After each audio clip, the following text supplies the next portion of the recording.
Salut à tous, c'est Lunaris. Aujourd'hui le test de la Honda CBF 600S de 2009. Allez, c'est parti.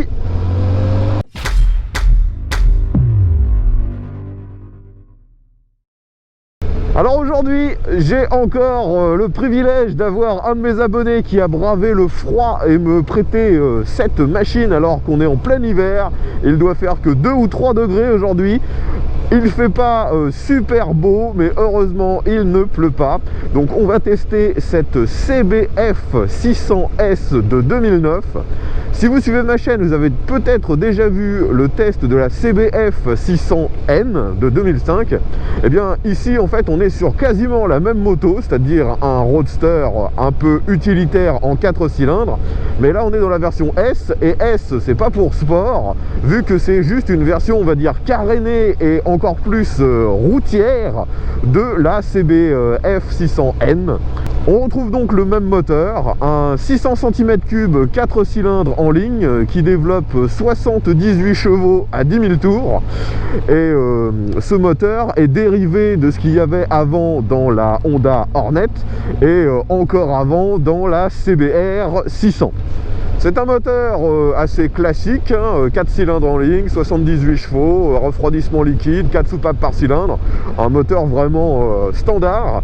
Le fait qu'il ne fasse que 78 chevaux est en fait sur une utilisation routière plutôt un avantage, vu que ça fait que sa courbe de couple est plus avantageuse que sur un Hornet. On utilise bien mieux en fait les capacités du moteur sans forcément monter très haut dans les tours. Cette moto est clairement une concurrente à la XJ6 Diversion de chez Yamaha. On retrouve une moto qui a quasiment le même poids. Celle-ci, elle est donnée pour 216 kg, je crois, tout plein fait. Et donc 78 chevaux, ce qui donne des caractéristiques quasi similaires à la XJ6 Diversion. Le modèle que l'on me prête aujourd'hui est quasiment stock, il n'y a pas vraiment de modifications qui ont été apportées. Par contre, on a pas mal d'accessoires sur cette moto. Vu que c'est une machine qui est utilisée au quotidien par son propriétaire, vous avez pas mal de trucs de confort. Par exemple déjà la selle qui a été remplacée par une de la marque Baxter, aussi bien pour le conducteur que pour le passager. On a la bulle qui a été rallongée avec cette espèce de petit déflecteur. Vous avez bien sûr un top case à l'arrière, et le top case, vous avez même une espèce de de porte-bagages qui a été mis sur le haut du top case. On a aussi la possibilité bien sûr de mettre des valises latérales. Il y a les supports sur cette machine, donc c'est vraiment pour la rendre très utilisable et très pratique au quotidien.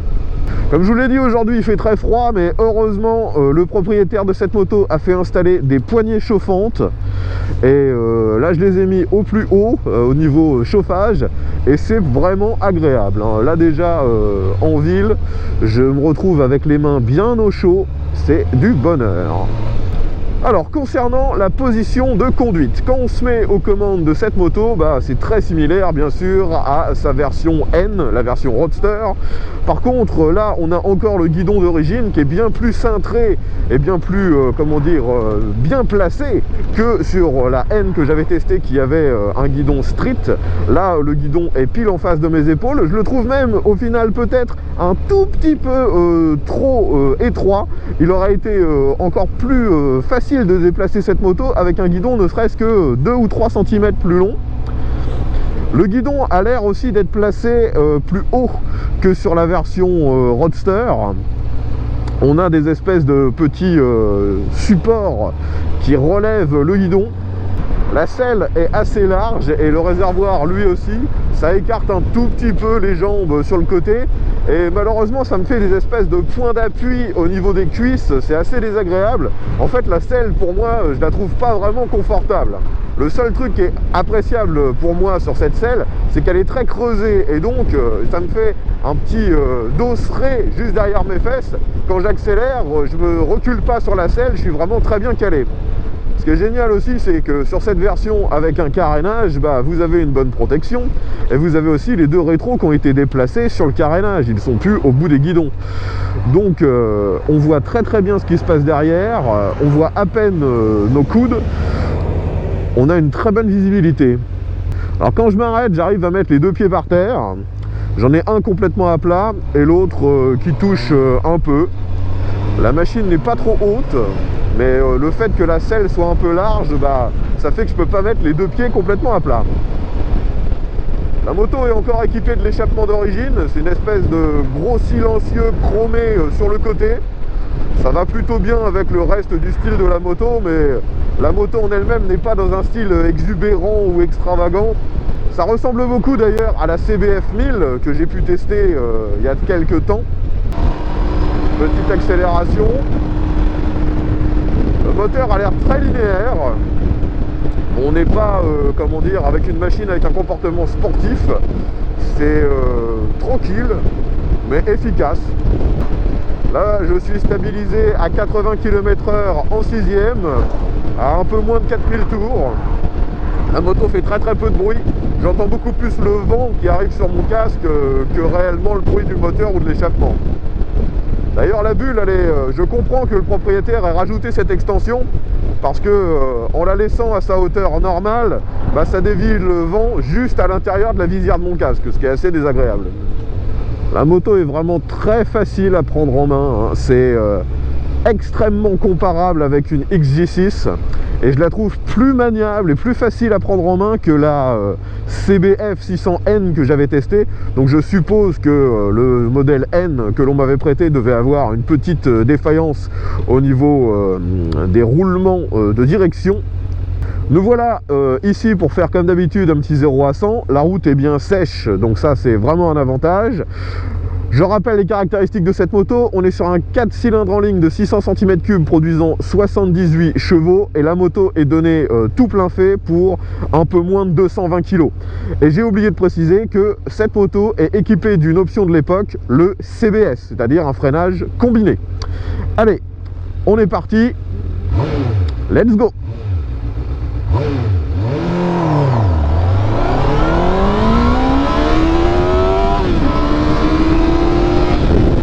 Et je freine, frein arrière, ça freine à peine, frein avant, ça marche très bien. Alors vous avez vu, hein, ce moteur, lorsque je l'utilisais en ville, hein, il est vraiment tout à fait discret, calme, il fait le boulot sans broncher. Et quand on veut, on peut vraiment le monter assez haut dans les tours, hein. La zone rouge commence à 11 500 et ça marche plutôt bien. On ne s'attend pas en fait à avoir une plage d'utilisation aussi grosse. Je m'arrête ici pour commencer un petit demi-tour. Là, je rappelle, vous voyez, j'ai un pied complètement à plat, l'autre qui touche. Je braque à fond.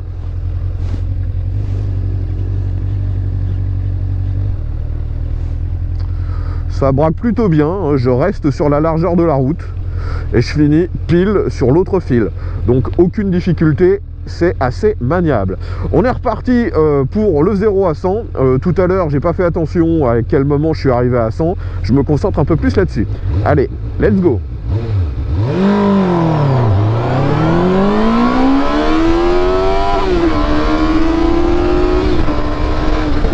Et je refreine. Ouais, ça freine plutôt bien, mais j'ai pas l'impression que le CBS soit très efficace.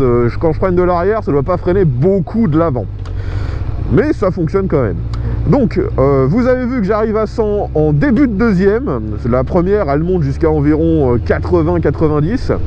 Et l'accélération est surprenante, hein. Au final, ça marche plutôt bien. Mais il faut monter le moteur dans les tours, hein. Sinon, on reste vraiment sur une machine avec un comportement très discret. Au niveau des commandes, le frein est réglable en écartement. Par contre, l'embrayage, lui, n'est pas réglable. Et ça, c'est vraiment un problème. Je le trouve un petit peu loin parce que j'ai des petites mains. Heureusement, l'embrayage, il est pas très dur. Mais c'est dommage qu'il n'y ait pas un petit réglage. Dans un rond-point, ça se penche sans aucune difficulté. Et on réaccélère. Ce qui est vraiment appréciable en fait avec cette motorisation, c'est que à aucun moment c'est surprenant. Là tout à l'heure pour le 0 à 100, j'ai pu quasi dès le début mettre poignée dans l'angle et ça marche très bien. Il n'y a rien de surprenant, la moto est facile à prendre en main. Et ça, c'est le plus gros point fort de ces machines-là. Aussi bien ces CBF que les XJ6, elles sont super facile. N'importe qui se sent, comment dire, à l'aise sur ce type de machine. Il n'y a pas de contrainte, hein. Le poids est juste un problème quand on est à l'arrêt ou à très faible vitesse. Dès qu'on roule, on le sent plus du tout. On n'a pas l'impression d'être sur une machine qui pèse 220 kg. Alors pour le frein arrière, dans les situations comme là où je dois m'arrêter et que je roule à très faible allure, ça suffit, hein. Mais je suis un peu déçu, hein. J'ai déjà vu des machines avec un freinage combiné qui étaient un peu plus performants. Alors concernant tout ce qui est Komodo, c'est très classique, c'est très similaire à tout ce que vous avez déjà vu sur les autres japonaises. Et la seule particularité, c'est que vous avez un petit feu de détresse, ce qui n'était pas encore, comment dire, très démocratisé en 2009. Le compteur, lui, fait clairement vieillot. Vous avez deux gros compteurs à aiguille, la vitesse, le compte-tour, et deux petits écrans à cristaux liquides, un qui vous donne le kilométrage de la moto et l'autre c'est une horloge. Il n'y a pas de témoin de rapport engagé, il n'y a pas de conso instantanée ni moyenne, il n'y a quasiment rien de technologique. Il y a aussi un troisième compteur à aiguille qui est un peu dissimulé sur la droite, qui vous indique votre jauge de carburant. D'ailleurs, en regardant le compteur, vous avez peut-être remarqué que cette moto a 156 000 km. Donc, une fois de plus, on peut vraiment dire que c'est une machine qui est fiable. Alors, testons la souplesse de ce moteur. Je vais me mettre en 6e. Je suis à 25 km/h. Et vous voyez, la moto, elle avance sans broncher, sans vibrer. C'est ultra souple. Là, donc je suis à 30 km/h, j'essaie de réaccélérer, et même en accélérant fort, il se passe forcément pas grand chose, vu que je suis pas dans la place optimale d'utilisation, mais la moto, elle reprend. Niveau souplesse, c'est vraiment génial. Alors nous arrivons sur un dodan, comme d'habitude, je redescends à 30 km/h, voyons comment ça se comporte. C'est plutôt typé confort, on est très peu secoué, c'est pas une suspension qui est ferme. D'ailleurs, vous pouvez voir à l'avant que c'est une fourche classique, c'est pas une fourche inversée. Là, je dois me méfier parce que vous voyez, il y a des tracteurs qui sont passés, il y a de la terre sur la route. Pour que ça reparte bien, quand vous voulez relancer, il faut déjà être au moins à 4000 tours. Et là, vous avez un moteur qui est exploitable et qui a quand même un minimum de performance. Dans les petits ronds-points comme ça, les pneus en 160, c'est vraiment génial. Ça fait que la moto s'incline très facilement. Alors, essayons de rouler un peu dans ces successions de virages. Je dois me méfier parce que c'est quand même humide. Le frein avant est vraiment sympa. On se sent rassuré. C'est pas le meilleur frein que j'ai pu tester, hein, mais pour une machine qui a déjà une dizaine d'années et qui déjà à l'époque ne coûtait pas si cher que ça, hein, c'était pas une moto qui se voulait haut de gamme, et le freinage est vraiment rassurant. Et vraiment le plus surprenant sur cette gamme de machines, et pareil pour la concurrente XJ, c'est vraiment la facilité de déplacement de la moto. Vous pouvez la faire passer d'un angle à l'autre sans même vous en apercevoir, il n'y a pas besoin de forcer. Et on accélère.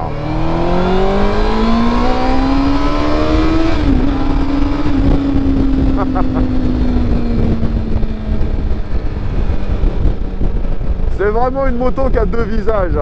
Quand vous roulez normalement, vous êtes tout le temps à bas régime et vu la souplesse du moteur, vous pouvez le faire sans difficulté. Par contre, quand vous voulez faire le con, il faut monter dans les tours. Il ne faut vraiment pas hésiter, la moto en est capable. Et ce qui est surprenant aussi, c'est que quand on roule en dessous des 6000 tours, le moteur et globalement l'échappement, on l'entend presque pas. La vision autour de nous est parfaite vu qu'on est assez droit sur la moto.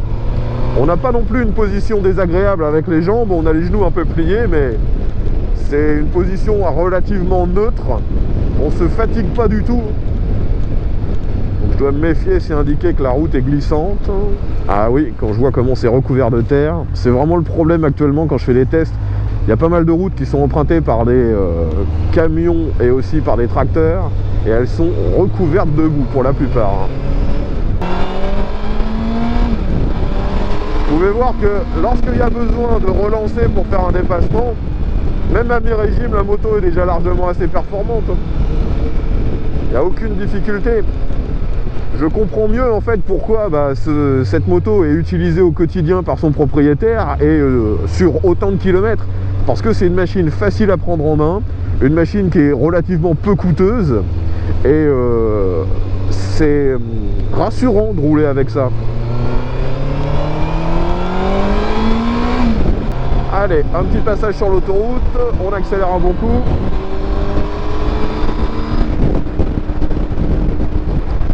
Alors je suis actuellement sur l'autoroute en 6ème à environ 110, je vais faire un test de relance, j'accélère à fond, 120, 130, 140. Donc vous voyez que même sur le dernier rapport, on roule aux alentours de 5-6 000 tours et il y a largement de quoi faire pour relancer, on n'est pas sous-motorisé du tout. Bon, par contre au niveau de la protection, ça manque un peu de carénage pour vous protéger les épaules. Là, la bulle est juste suffisante pour dévier l'air à peu près au-dessus de mon casque. Et les mains, heureusement que j'ai les poignées chauffantes, parce que sinon, j'aurais les doigts congelés. Concernant la protection des jambes, il y en a assez peu. Hein. Le carénage n'est pas assez large. La boîte de vitesse, c'est comme souvent chez Honda, elle est très très fluide, il n'y a aucun problème, elle craque pas, elle n'est pas lente, c'est du Honda, quoi. Comme souvent chez Honda, les boîtes de vitesse sont assez bien. Bon, forcément, vu que c'est une machine qui a 10 ans, au niveau de l'éclairage, on retrouve tout un éclairage à ampoule. Concernant le design, l'arrière fait un peu penser à un scooter, on a les clignotants qui sont intégrés dans le carénage. Je trouve pas ça forcément très très beau, mais de toute façon sur cette CBF je ne pense pas que le style soit un critère d'achat prioritaire, hein. Cette moto est tellement cool à bas régime en fait qu'on en oublierait presque qu'elle peut monter dans les tours. Allez, let's go. Au final sur la route, hein, c'est vraiment une machine qui a quasiment pas de défaut, hein. Elle est vraiment très homogène. Je la recompare une fois de plus avec la XJ6 Diversion parce que pour moi ce sont deux motos qui sont très similaires dans leur cible de clientèle et également dans leur comportement. Et ce sont deux motos qui me surprennent, hein, des machines que au final j'apprécie vraiment. Donc maintenant qu'on a fait le test sur route, parlons un petit peu des autres aspects de cette machine. Alors tout d'abord, donc je vous ai dit, la moto a été fortement accessoirisée au niveau de la bagagerie, mais d'origine vous avez quand même un emplacement sous la selle passager qui est quand même assez logeable. Vous pouvez mettre quelques trucs, c'est relativement profond. Après au niveau de la consommation, bien sûr ça diffère très fortement en fonction de votre façon de conduire, mais globalement vous pouvez avoir une consommation qui tourne aux alentours des 5 litres au 100, ce qui est pas ridicule du tout pour une machine de ce gabarit. En entretien, la moto ne coûte pas très cher, en plus ce sont des maintenances la plupart du temps assez standards, donc vous n'êtes pas forcément obligé de faire tout ça directement chez Honda. Des concessionnaires multimarques le feront presque pour 2 fois moins cher. Et vous pouvez voir que la machine elle est fiable dans la durée, hein, quand on en prend soin, vu qu'elle a 156 000 km. Ensuite, au niveau du tarif, c'est une moto qui a été commercialisée de mémoire de 2004 jusqu'à 2011 ou 2012. Donc vous pouvez en trouver à partir de 2000 €. Et je dirais que les dernières générations, avec pas trop de kilomètres et plein d'accessoires, vous pouvez monter jusqu'à environ 4000.